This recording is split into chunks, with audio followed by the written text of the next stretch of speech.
we have some Insecure spoilers. So if you haven't watched Sunday's episode of Insecure, then maybe you might want to like press pause, go watch it, come back. Come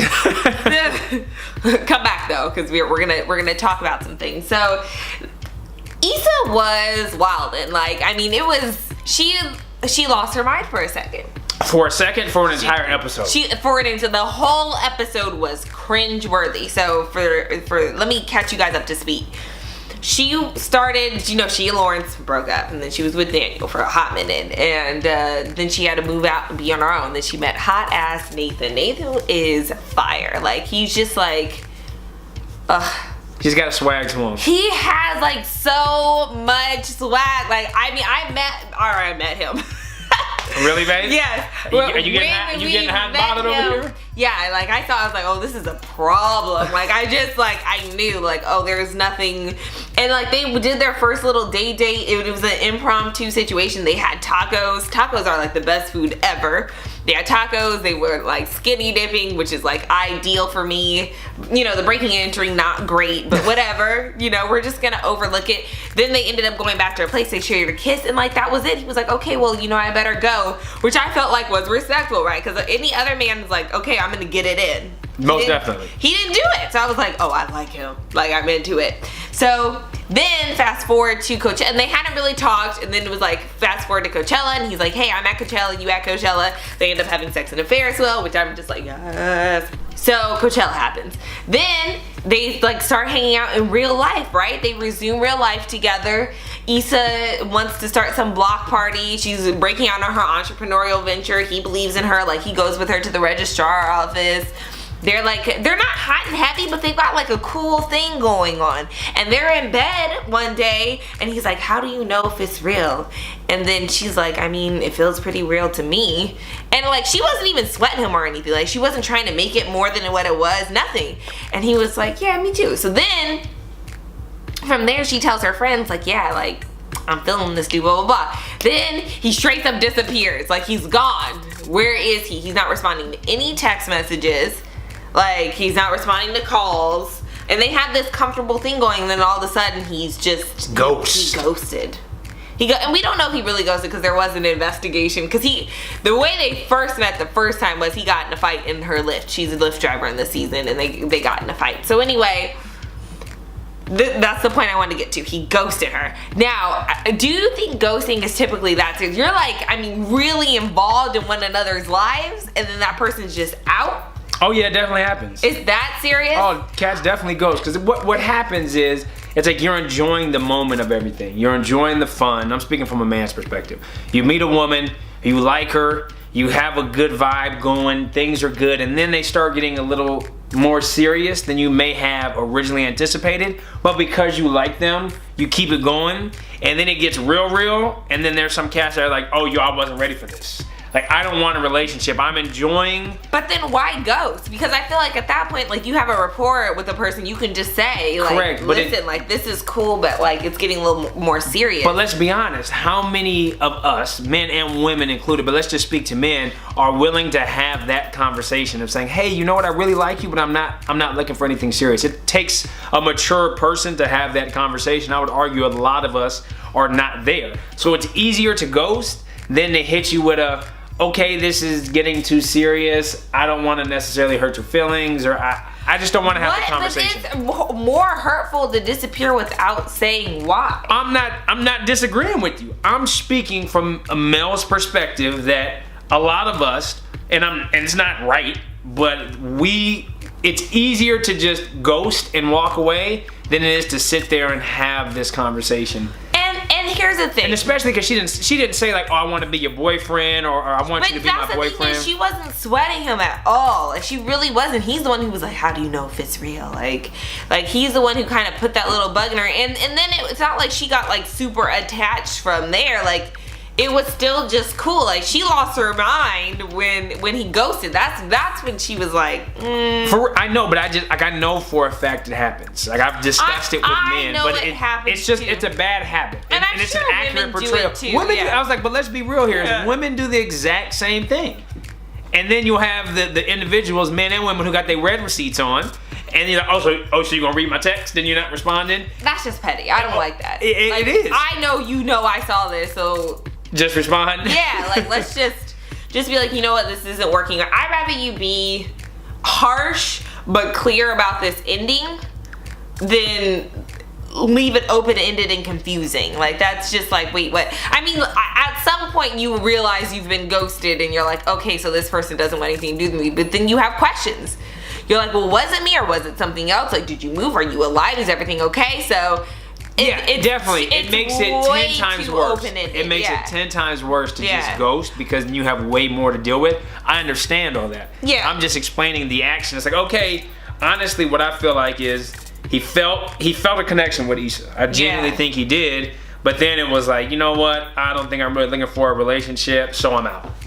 Yeah. Like, that's what it was. Is how do you know it's real? Like, he asked him the question, and he's like, okay, so she was real. She wants this, but do I really want this? Why would he open that door? So, yeah. It's what people do, baby. I've ghosted somebody one time in my life, and I don't even feel like it was, like, really ghosting, because we weren't serious like that, and I just, like, really wasn't, like, and then at some point I felt bothered. I was like, he's bothering me, but we weren't talking like that. Like, it was just kind of like, we started texting, but I wasn't an unwilling participant, but I wasn't ever really interested, and we never went on any dates or anything, so it was fine. But like, I think if you get to the point where like over a span of weeks or maybe even a month, you're seeing each other repeatedly, like it's different than, oh, we hooked up a couple times and that was it. Like, Definitely. It was straight sex, or like, you know, we only saw it, like, I've only been in and out of your situation 3 times.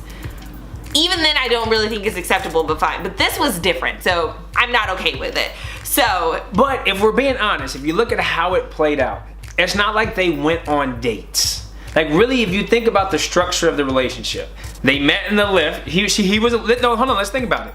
He was a lift passenger, and then she ran into him at the taco shop, and then they had that spontaneous first date. And then he came back to the crib. Then after that, they were kind of talking. It's like, oh, Coachella. Then Coachella happens, and they have their second moment. And then they come back, and they're kicking it that one time. So it's not like they were going on dates. But he went with her to the registrar. Like, it was definitely implied that, let me just say, they were kicking it tough, though. Like, it was more than just sex or, like, definitely. Like, but what I'm saying is, if you look at the progression of how they kicked it, it wasn't like, oh, we're going on dates, and we're like, there wasn't a vested relationship happening. But they were getting to know each other as people. Whatever. They were. You're reaching. I'm not reaching. I get it, but because if we look at the Molly, let's for example. Yeah, the intention wasn't there. But let's look at how Molly's now dating this guy and how that relationship. I don't think they're dating. No, they're not dating. But look how he went forward with that. Yeah. The intent was a little different. It wasn't just a haphazard, oh, I saw you after being in the lift, let's just kick it. There was an intention there from the outset. I don't think that was Nathan's intention from the outset. It was, oh, I just ran into you. Oh, we had a good time, we're vibing. So when your intention before things happen is not really set, it's possible for ghosting to happen regardless how good it is. I'm not saying it's right. I'm looking at it personally just not into it. So I'm not saying it's right. I know. It hurts my feelings that other people like hurt other people's feelings. That's all. But but for me, what really got me, aside from the ghosting, and I had told Joy when the episode ended, I said, is the rabbit hole that real for women? Yes. Like, do y'all really go? Guarantee if you're listening now, you have seen that episode. But as a man, I was just like, yo, like, does it really go this deep? Well, she starts Insta stalking tough, like, cause he's not responding to her text message, so she's like refreshing his Instagram, like, are you alive? Like, cause I can't, like, I no longer have a direct line to you, so now I'm stalking your social media to see if like you're active. And he's not for a long time. Like, he's just like, it's the same picture and she's refreshing his profile, and then somebody else tags him. And the episode's hilarious because she lives by herself, so you're inside of her head a lot. And she's like narrating.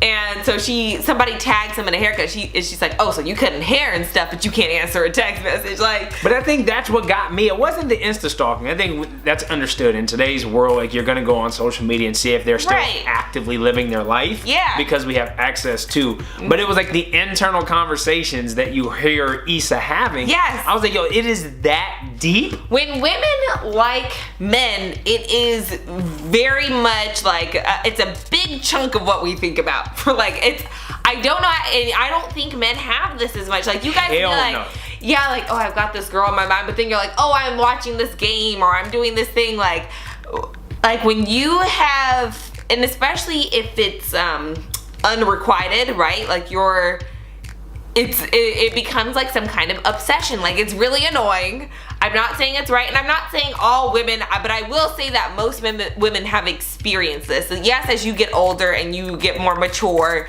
you can control it more. But it's like this compulsive need to check in on this man, see what he's up to. Like, is there another woman involved? Like, why is he not feeling me? Like, because also a lot of women feel this thing where, like, I'm going to be it for you. And when you give somebody even just a little bit of yourself, and you know, they're like, oh, you're not it. It's like the rejection is tough. It's like, how can I not be? I'm amazing, right?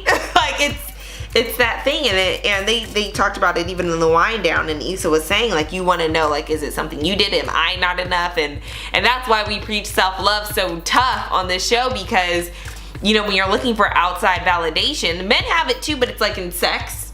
You know, it's different. Ours is in, you know, being the wifey type. Like, okay, like, you're gonna want to lock this down. Like, yeah, and then they don't, and then you're confused, and your self-worth is in question. And because your self-worth is in question, you're like, well, maybe it's something else. I don't know. And yeah, you go down this rabbit hole. Your thoughts ping back and forth. Like, he ain't shit to, like, he's amazing. It's awful. It's a spiral. Yeah, and you stalk all the profiles. What I thought was interesting is that they have a shared, so her and her friend group has a shared stalker profile, which is just like, it's a fake profile. It's like their catfish profile, and which is bad. I'm not saying it's good. I have done this before. I have made a fake profile, not for you. But I made a fake profile, like everything, like backstory, age, like where you live, and then I did the thing where I messaged, because she said, like, hey, you cute, you got a girl. I did that, like, and granted, I was young, so. But so y'all really laughed because I was like, oh, like, this is real life. Like, that, to me, that's what was so eye-opening. Like, you hear about it, but that's why as soon as the episode ended, lengths. I literally asked you, I was like, this really happens. Like, it goes this deep. And men have those same type things. Like, if we're really feeling a woman, we'll have our Here's the thing, though. If a man does it, he's legitimately crazy. Because for women, it's normal. But for men, it's like, oh, you crazy. But what'll happen is, as men, is we'll be like, damn, like, she ain't hitting me up. Like, we'll go look. And if you see, like, one thing on social, like, oh, it's a wrap. Like, you typically just move on. Like, but like, all of these deep thoughts, like, I have never in my mind had the idea to create a fake account and go stalk somebody. Like, that thought has never crossed my mind. Because you want to know if it's you, or if and I didn't do this. I don't ghosted you probably have something to do with it. I wasn't being ghosted at the time. I needed some other intel, and I was like, okay, this is the only way I'm gonna get it, because we want to know. And that's why I always that's your damn problem. Yeah, I need to. Well, it's not that I can't handle it, but I need the information so that I can process. If I don't have the information, I can't process, and then I'm stuck with my own thoughts. And they run on this track that's ridiculous, and it doesn't go away until it goes away. And you have to deal with it. So the moral it gets better the older that you get. Needs to be is that you don't need to know all the information. Okay, that's easy for you to say if your emotions aren't tied to having the information.